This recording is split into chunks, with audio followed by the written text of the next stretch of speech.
Assalamualaikum warahmatullahi wabarakatuh. Alhamdulillah wa musalliyan ala Rasulillah la haula wala quwwata illa billah amma ba'du. Hadirin jamaah salat tarawih yang dimuliakan oleh Allah Subhanahu wa taala. Marilah pertama-tama kita bersyukur kepada Allah Subhanahu wa taala atas segala nikmat yang Allah Subhanahu wa taala berikan kepada kita, terutama nikmat iman dan nikmat Islam.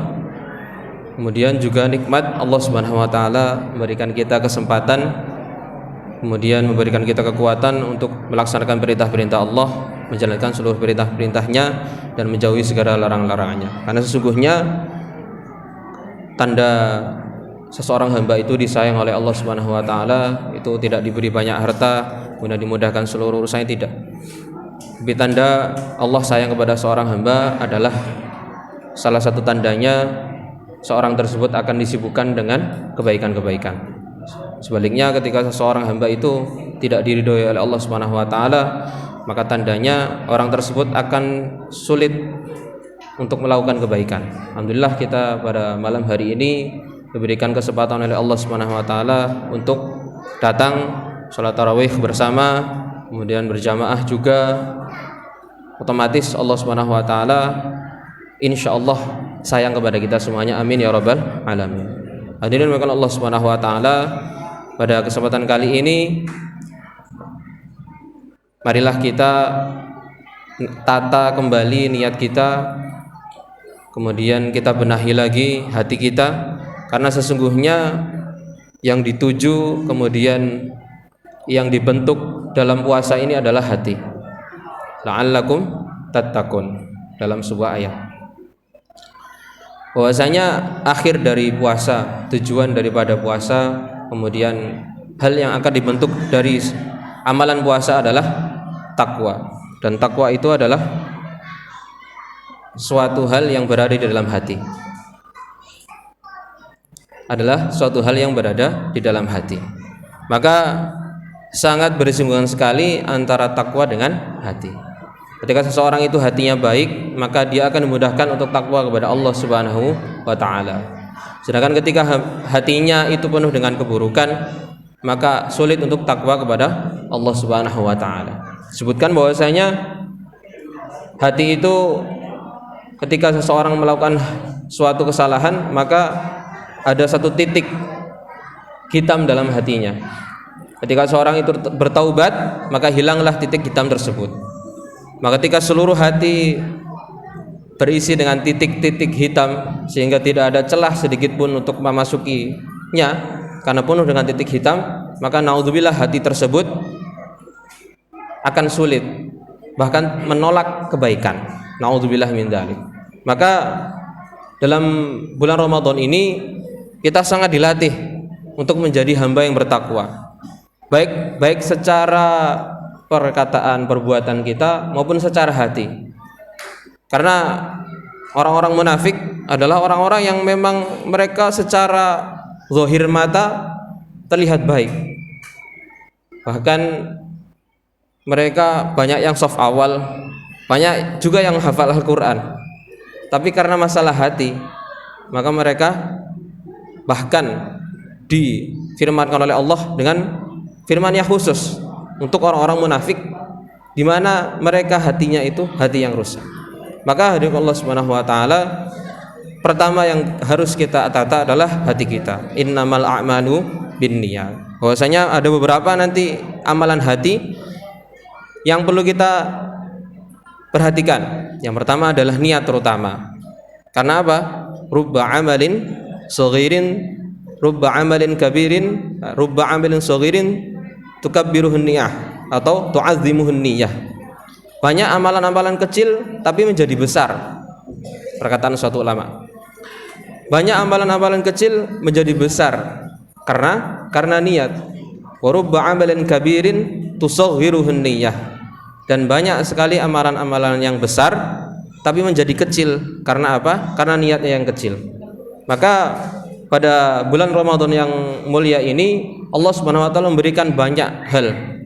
Allah membukakan banyak pintu maafnya Allah Subhanahu wa taala, pintu maghfirah, pintu rahmat, pintu ampunan dan lain sebagainya. Nah, ketika kita dalam puasa ini hanya meniatkan untuk menjalankan perintah Allah supaya tidak mendapatkan dosa, supaya gugur kewajiban, maka itu saja yang didapat. Maka ketika kita meniatkan hal-hal yang besar yang lainnya, ya Allah, saya berpuasa ini niatnya ini. Ya Allah, jadikan saya orang-orang yang soleh. Ya Allah, jadikan saya orang yang takwa. Ya Allah, dengan puasa ini saya niatkan keturunan saya nanti dijaga jadi orang-orang yang soleh. Ya Allah, dengan puasa ini saya niatkan supaya anak-anak saya jadi hafidz Al-Quran dengan puasa ini. Karena niat bebas. Nah, dan Allah SWT menjadikan innamal amalu binniyat. Seseorang itu akan mendapatkan apa yang dia niatkan. Kemudian anna inda dhanni 'abdi bi. Saya, kata Allah, akan sesuai dengan apa yang disangkakan hambaku kepadaku. Ketika kita bersangka kepada Allah, mengharap kepada Allah dengan hal-hal yang besar, maka Allah Subhanahu wa taala memberikan kita hal-hal yang besar juga. Maka hari Allah Subhanahu wa taala ketika bulan Ramadan ini, maka kita niatkan dalam hati kita sebesar-besar mungkin kebaikan yang sedahsyat-dahsyat mungkin. Minta ampun jelas, minta rahmat jelas, dan lain sebagainya. Kita niatkan hal-hal yang lain. Supaya apa? Supaya Ramadan ini betul-betul bermanfaat bagi kita, betul-betul ketika kita keluar dari Ramadan ini kita benar-benar bersih dari dosa, diampuni oleh Allah Subhanahu wa taala, mendapatkan nikmat yang sangat luar biasa, mendapatkan ampunan dan lain sebagainya. Sehingga tidak termasuk di dalam sabda Nabi sallallahu alaihi wasallam bahwasanya nanti ada orang-orang yang keluar dari Ramadan tidak mendapatkan apapun kecuali rubba shaimin, banyak orang yang berpuasa bahwasanya tidak ia dapatkan apapun kecuali lapar dan dahaga. Naudzubillah min dzalik. Maka ketika kita masuk Ramadan, yang kita harus uruskan adalah niat. Kemudian juga di samping niat, kita meniatkan diri kita untuk bertaubat, karena Allah Subhanahu wa taala menjanjikan pintu taubat banyak di bulan Ramadan ini. Maka hendak Allah Subhanahu wa taala dalam bulan Ramadan ini yang terpenting adalah menata hati kita supaya ikhlas karena Allah Subhanahu wa taala, niat sebaik mungkin, niat sebanyak-banyaknya, kemudian niat sebaik-baiknya supaya Allah Subhanahu wa taala memberikan itu semuanya. Karena amalan hati adalah amalan yang sangat luar biasa. Amalan hati adalah amalan yang sangat luar biasa.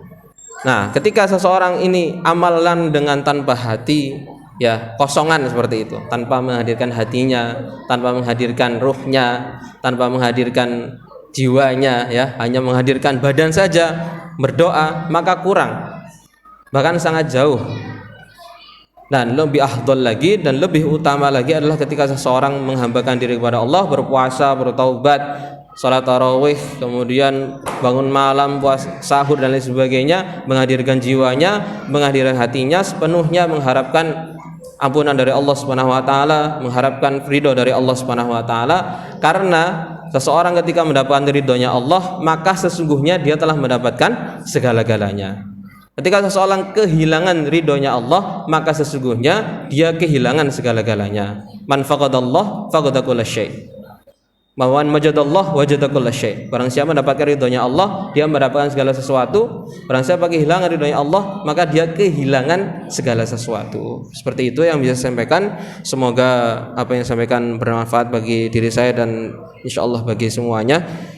Ada kekurangan dari diri saya dan ada kebenaran dari Allah Subhanahu wa taala. Billahi taufiq wa hidayah. Wassalamualaikum warahmatullahi wabarakatuh.